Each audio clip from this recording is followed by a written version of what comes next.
नमस्कार, मैं रवि भारद्वाज। आप लोग देख रहे हैं मोबाइल टीवी और जैसा कि पीछे देख रहे हैं कम्युनिस्ट पार्टी का एक दिवसीय धरना चल रहा है सामो अखा कुरहा प्रखंड बेगूसराय में।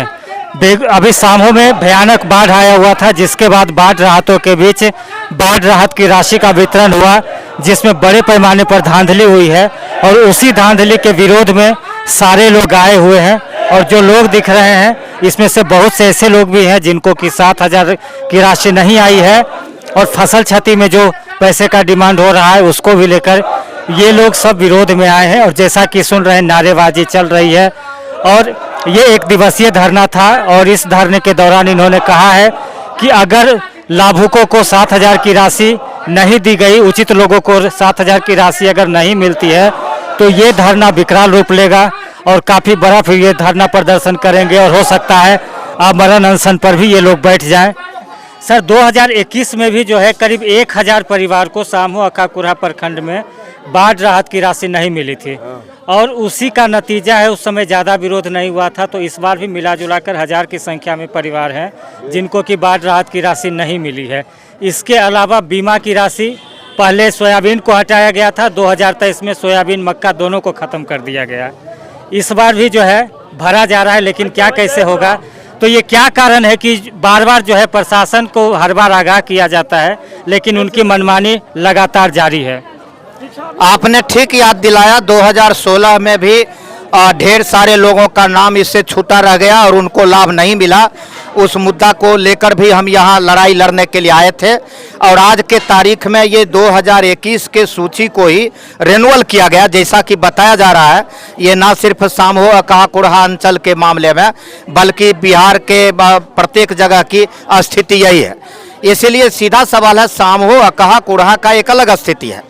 यहाँ के जो पदाधिकारी हैं इनके अंदर मात्र 3 पंचायत है, बाकी बाढ़ पीड़ित यहीं बगल में मटिहानी प्रखंड है तो 16 पंचायत है और बाकी कोई प्रखंड बाढ़ से प्रभावित हो ना हो, ये तय है कि सामो अखा कुरहा प्रखंड को प्रभावित होना ही है। ऐसी स्थिति में पदाधिकारियों को चाहिए था कि वो अपना इस तरह से काम को चुस्त दुरुस्त रखते, वो सूची पहले से बना के रेडी रखते और जहां उनको भेजना था वो भेजते।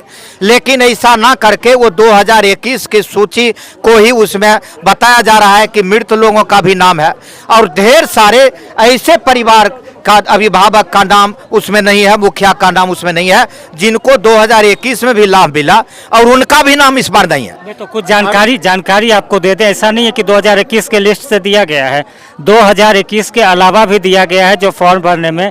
यहाँ तो बोला जा रहा है कि जो यहाँ के ग्रामीण नहीं है, मतलब जिन लड़कियों का शादी हो गया उनको यहाँ का नहीं माना जाएगा, उनको भी आया है। और कुछ ऐसे बाढ़ है जिनके कि बताया जा रहा है, अब इसकी कंफर्म जानकारी नहीं देंगे, लेकिन जनता आरोप लगा रही है कि उनके बाहर के जो साला साली रिलेशन में लगते हैं उनको भी आया है। 2021 में बता दें तो सीओ साहब के मकान मालिक जो सूरजगढ़ा के थे उनके खाते में भी पैसा आया था, लेकिन कोई जांच नहीं हुआ। धरना तो आप कर रहे हैं, हम सवाल ये करना चाह रहे हैं कि धरना तो आप कर रहे हैं लेकिन 21 में भी कोई रिजल्ट नहीं आया, 16 में भी नहीं आया, तो क्या उम्मीद करें कि 2024 में कुछ आएगा? देखिए, आपने हमारी बातों पर ध्यान नहीं दिया। हमने कहा उसी सूची को रेनुअल, और रेनुअल का मतलब ये हुआ कि उसमें से पदाधिकारी के द्वारा जो बताया जा रहा है कि हमने मृत लोगों का नाम हटाया और नए लोगों का नाम जोड़ा है, लेकिन हकीकत जब अभी सामने आ चुका है तो ये दिखाई दे रहा है मृत लोगों का भी नाम उस सूची में है और जो परिवार का नाम जोड़ना चाहिए था उन परिवारों का नाम नहीं जोड़ा गया, बल्कि जिनका नाम 2021 के सूची में भी था ऐसे लोगों का भी नाम इस सूची में नहीं है। हम ये आपको बता रहे हैं।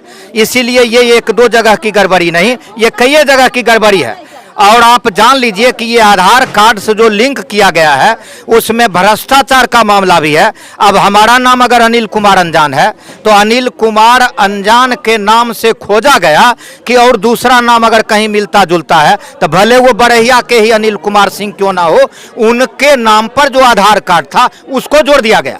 अब इससे यह हुआ कि यहाँ जो सलहा सैदपुर बरारी नंबर 1 के अगर अनिल कुमार सिंह हैं तो उनके नाम पर आधार कार्ड जोड़ दिया गया बरहिया के अनिल कुमार सिंह का, तो ये बेचारे चले गए, नाम सूची में दिखा रहा है लेकिन वो पैसा लेने के वक्त वो सफर कर गए।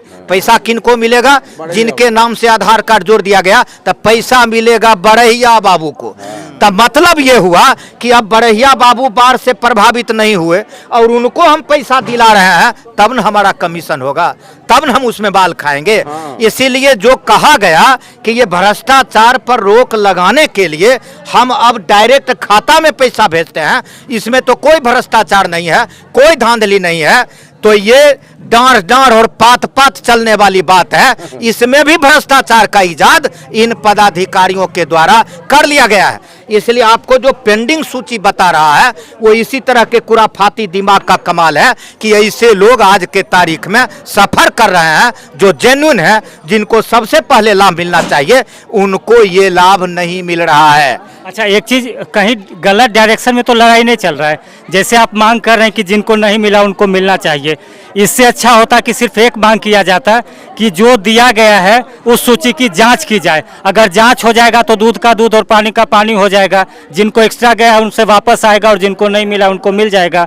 तो सबको दिलाने के बजाय अगर बुला बुला के अगर ये मांग करें कि इस चीज़ का जाँच किया जाए, जो भी सूची जारी किया गया उसका जांच किया जाए, तो क्या गलत डायरेक्शन में लड़ाई नहीं जा रहा है?